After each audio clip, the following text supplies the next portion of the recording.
वालेकुम जी। हम आज ना लटक बनाने लगे हैं छेड़ की। ये देखें छेड़। और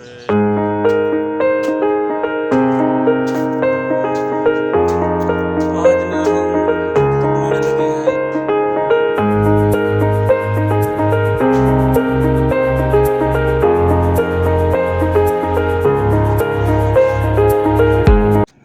अस्सलाम वालेकुम जी। हम ना ये लटक बना रहे हैं, डाउन लटक, और इसकी नगाई कर रहे हैं। उसके बाद कंक्रीट करेंगे सरिया डाल के।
सरिया की तैयारी कर रहे हैं जी, सरिया की तैयारी।